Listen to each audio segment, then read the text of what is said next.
Morning fellas, I'm just gonna chuck up a quick update video on where I am with the upgrade selection on the pots. I said in the previous sort of update on where I was when I was talking about contacting Spike Brewing that the content had dropped off a bit because I was concentrating on this, and then I decided it's part of the journey. So all these number crunching and pros and cons whilst I'm looking at different pots should be part of the content, and you agreed. So this is a follow-up to where I am so far. So just to put things in the picture, I've got one more thing to sell which will bump up not just the pot build but all the fittings and fixtures to go on the pots, which we'll talk about in a bit,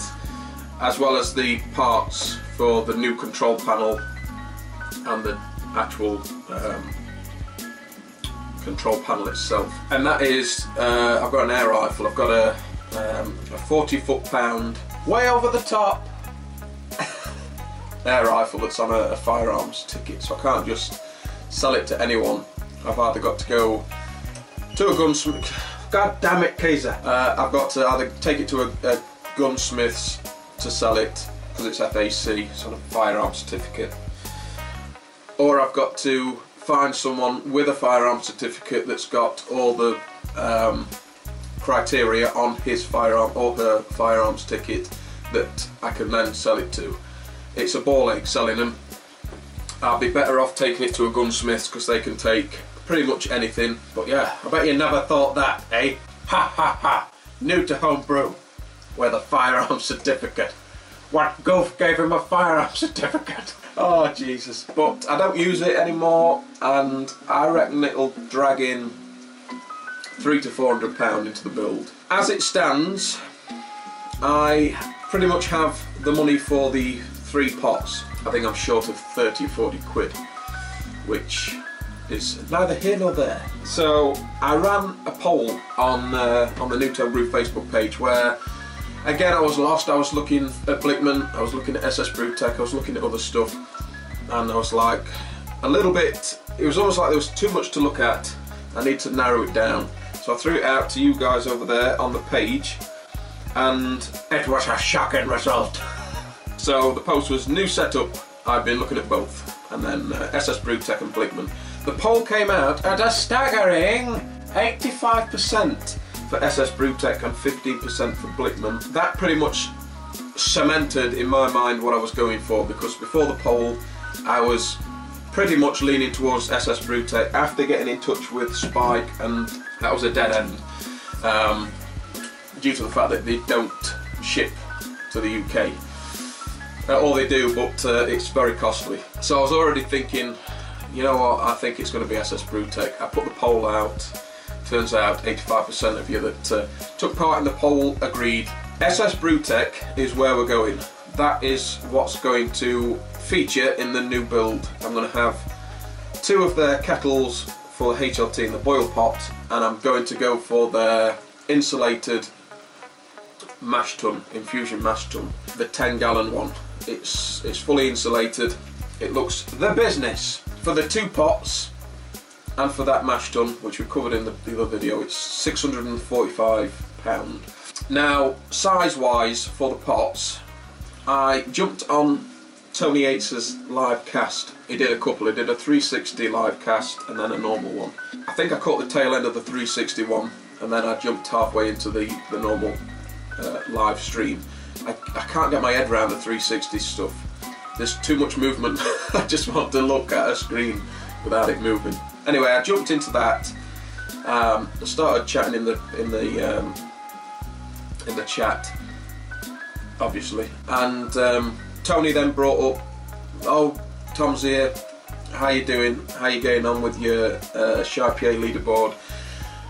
And how you getting on with the build? What have you decided to go with?" And then he was talking about Blickman and Ss BrewTech, and how if he was in the US he probably wouldn't go with Blickman again. He'd probably go with Anvil or SS.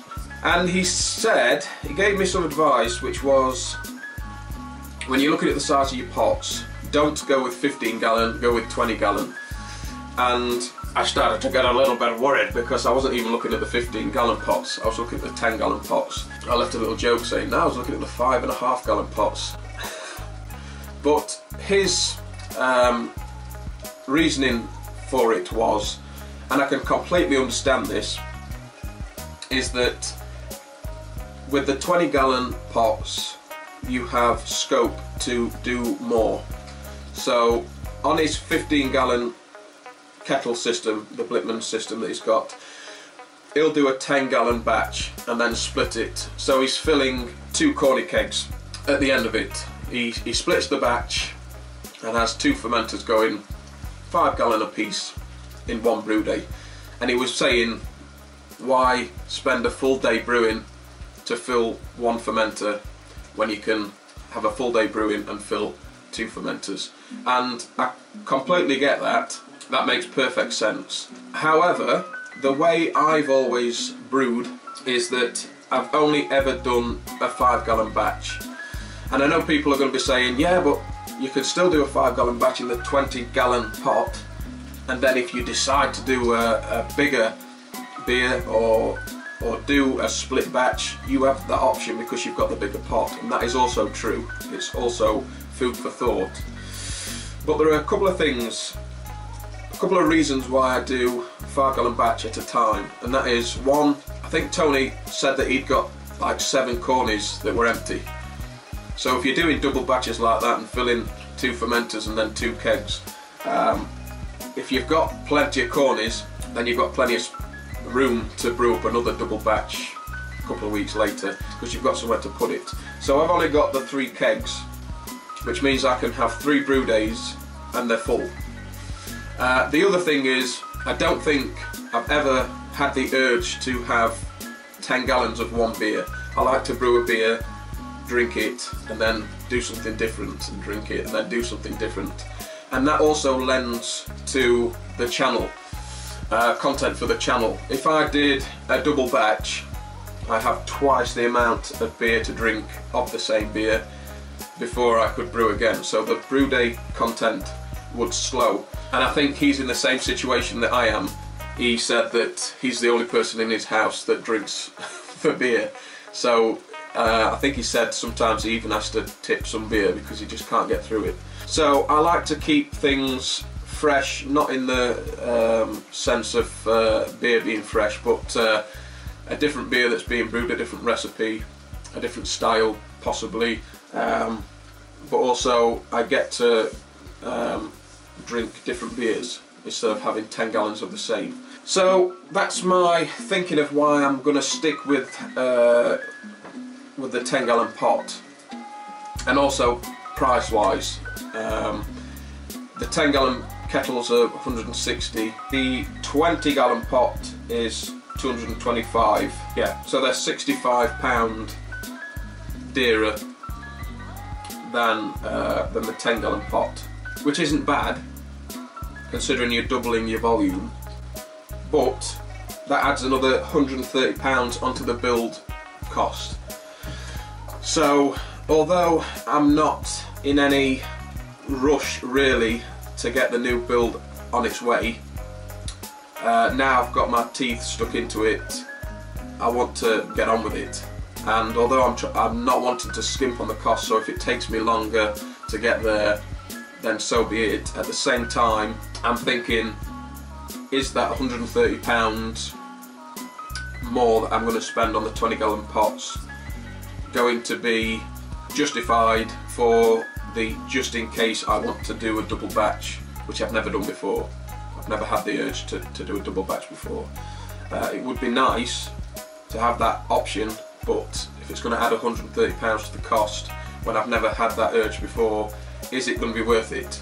So I'm thinking at the minute, possibly not, and that's why I'm going to stick probably with the 10 gallon pots. And I know I'm going to get comments underneath now saying, now they do a 15 gallon pot and they do a 20 gallon pot, so go with the 20, go with bigger because you'll regret it. And you've always got that option. I know I have. and you do make valid points by saying that. But I'm just thinking that £130 can be spent on flashier bits of kit on the control panel and the new ports and that we're going to have to fit to the new kettles. That will help to go towards that, because I've not just got the kettles to buy, I'm going to be redoing the whole thing.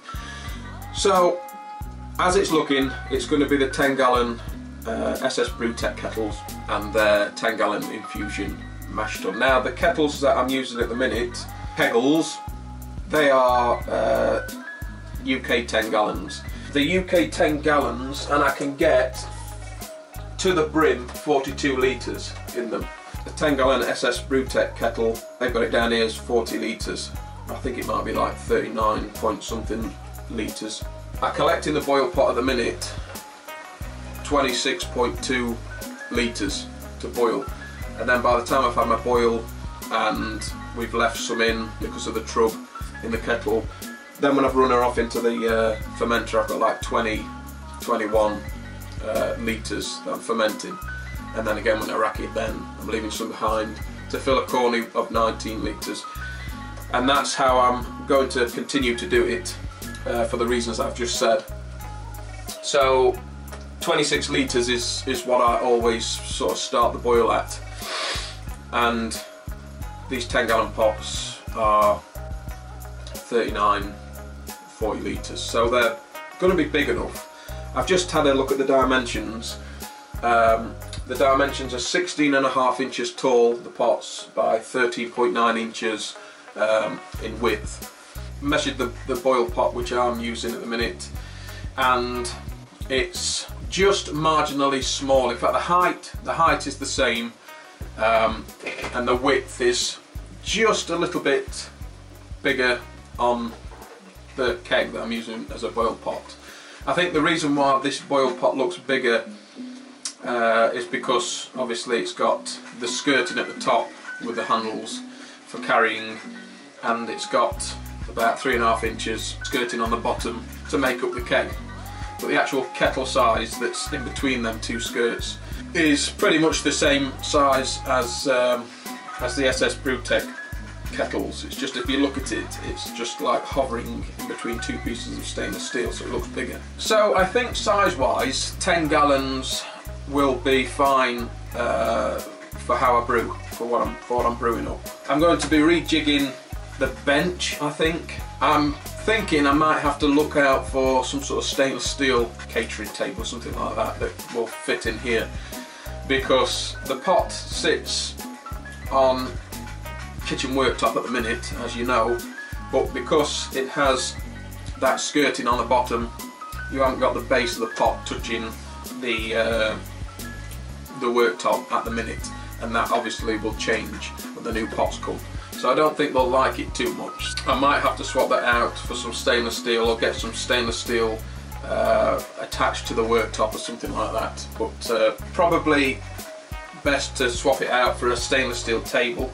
I'll jig the pumps around, we'll get rid of the Gecko fittings which we have, and we'll introduce cam locks, stainless steel 1/2 inch cam lock fittings.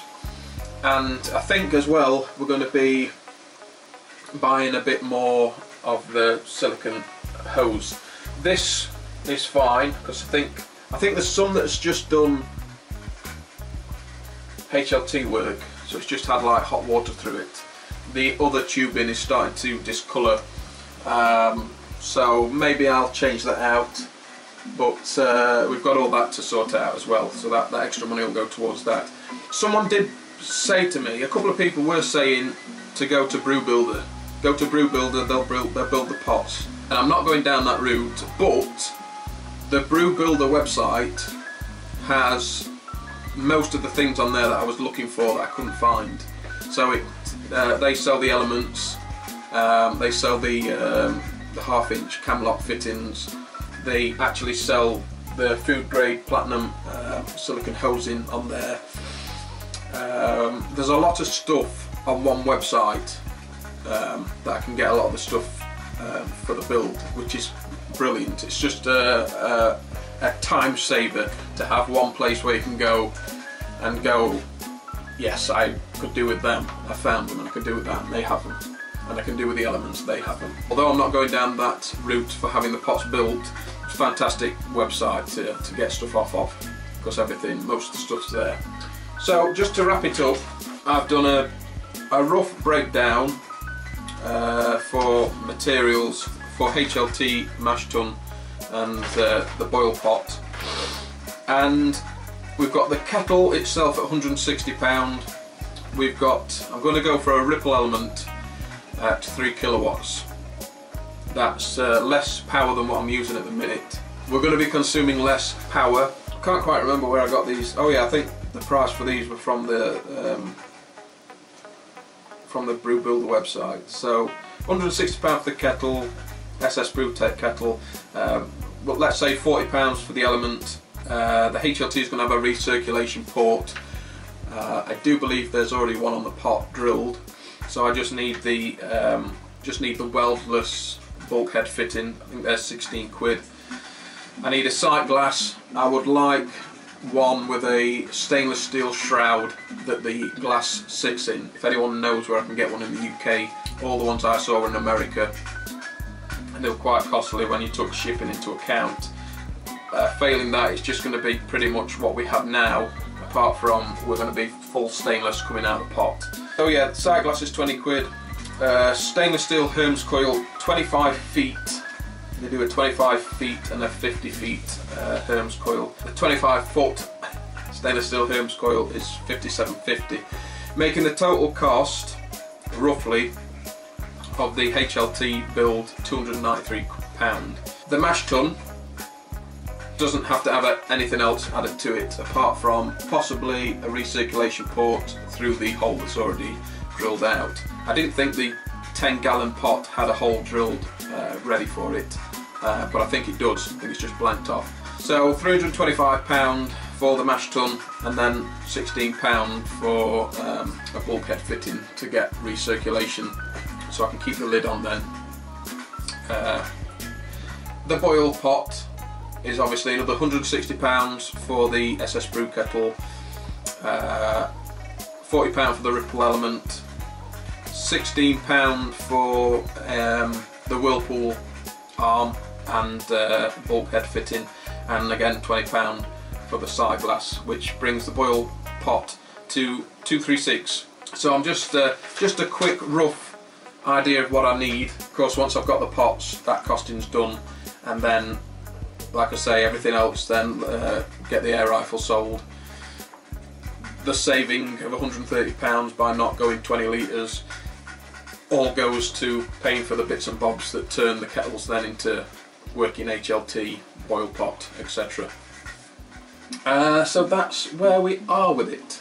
That's where we are with it. Probably a bit of a long video, but that's basically everything I've got up to so far. Going down the going Ss BrewTech, I need to contact them first, because if I can get some help from them, then that'll be aces. Even if they help me with like the mash tun or something like that. I tell you what you could do. If you're on Twitter, tap them up and tell them I need some help. Tell them to help me. And of course, the Patreon page is helping tremendously to go towards this this build. So a massive thanks to everyone that's on the Patreon. Huge thanks. Things like this would not be happening if it wasn't for people helping on there. So a big thanks to you guys. I know a couple of people have recently asked me, have I got a link to it, to the Patreon page? Yeah, it's in the description. It's in the description of every video, I'm hoping, unless it's gone missing. And at the end of the video is the little box at the bottom. But that's it, fellas. That is it. Just a quick video just to say where I am with the build. Probably not very quick. Probably going to be over 20 minutes. Oh well. I apologise. But that's it. That's where I'm thinking I'm going to be going now for definite Ss BrewTech. That's it. So as always, guys, don't forget to thumbs up video because you don't want to do. Don't forget to hit the like and subscribe. Click it. You might start coming in the next other video. To see you until next time. I'm out of here.